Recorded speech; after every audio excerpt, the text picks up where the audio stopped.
जय हिंद।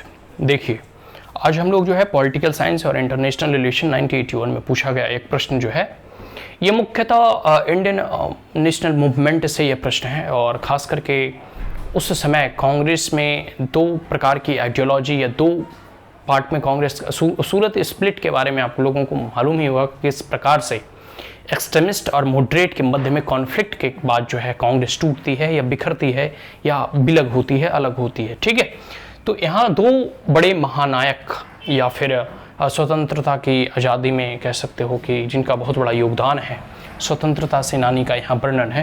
पहला है गोपाल कृष्ण गोखले।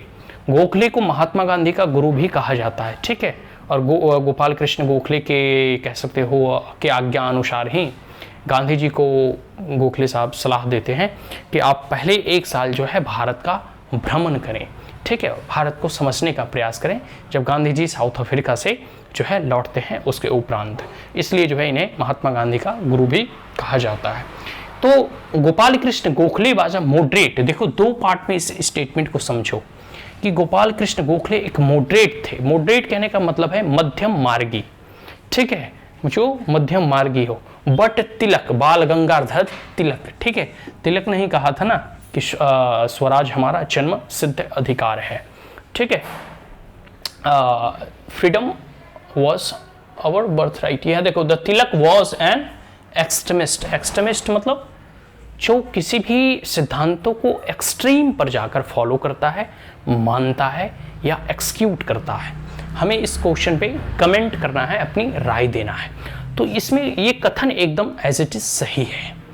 मॉडरेट की पॉलिसी थी बेगिंग की पॉलिसी, एक प्रकार से बेग एंड बाउल की पॉलिसी, कि जो मॉडरेट होते थे वो कहते थे, क्योंकि उस वक्त कांग्रेस का नया नया जो है गठन हुआ था और हम जो है अंग्रेजों से डायरेक्ट फाइट नहीं कर सकते थे। हमारी कुछ कमियां थी क्योंकि हमारे पास उतने अच्छे वेपन्स नहीं थे और अंग्रेज का अभी दबदबा था। फिर इकोनॉमिकली, फाइनेंशियली और पॉलिटिकली हम अभी पूरे के पूरे भारत में जो है एकजुट नहीं हुए थे।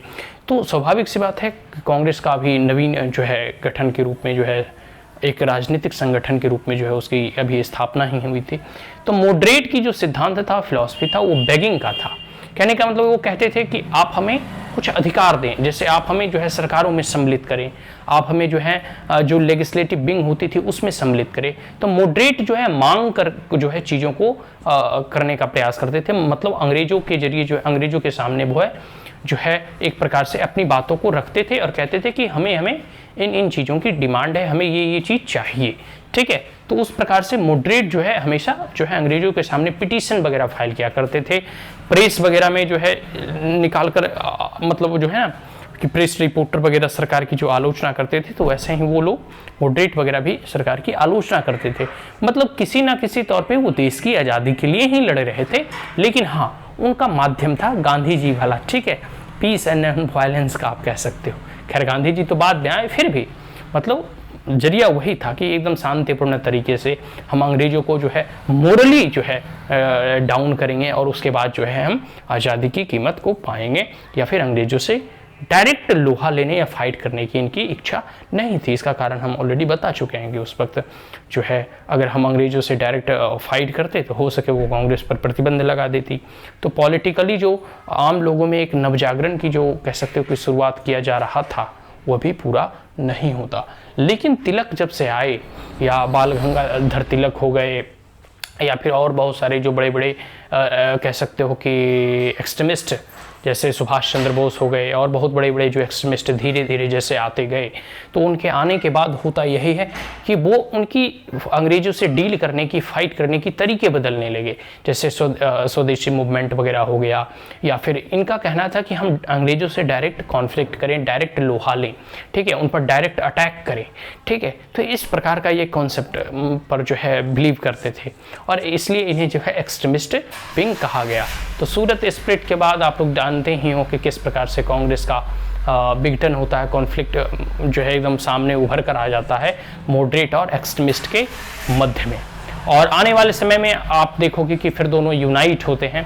लेकिन हाँ, समय समय पर जो है कभी मॉडरेट हावी रहते थे और कभी कांग्रेस पर एक्सट्रीमिस्ट हावी रहते थे। तो जैसा कह सकते हो ना कि धीरे धीरे लेकिन अंतोगत्वा दोनों का लक्ष्य यही था कि भारत भूमि को जितना जल्दी हो सके आज़ाद कराया जा सके, आज़ाद कराया जाए। तो लेकिन हाँ, लड़ाई अपने अपने तरीके से लोग लड़ रहे थे, ठीक है। और हर जगह देखोगे कि आपको दो तरह के लोग दिखाई दे देंगे, एक ऐसे होंगे जो नरम दल के सिद्धांतों को मानने वाले होंगे और दूसरा ऐसे होंगे जो गर्म दल के सिद्धांतों को मानने वाले होंगे। अब जैसे सुभाष चंद्र बोस, उन्होंने क्या कहा था कि तुम मुझे खून दो मैं तुझे आज़ादी दूंगा। भगत सिंह जैसे फांसी पर चढ़ गए। तो ऐसे कई जो है क्रांतिकारी वीर जो है एक्सट्रीमिस्ट के तौर पे जाने जाते थे। तो वही यहाँ जो है तिलक के बारे में भी कहा जा रहा है, ठीक है। तो यही हो गया कि Gopal Krishna Gokhale was a moderate and but Tilak was an extremist. तो इस पे आपको अपनी राय व्यक्त करनी है। That's all. आशा करता हूँ कि समझ में आ गया होगा। हम लोग और क्वेश्चन को फर्दर डिकोड और समझने का प्रयास करेंगे। That's all. Thank you.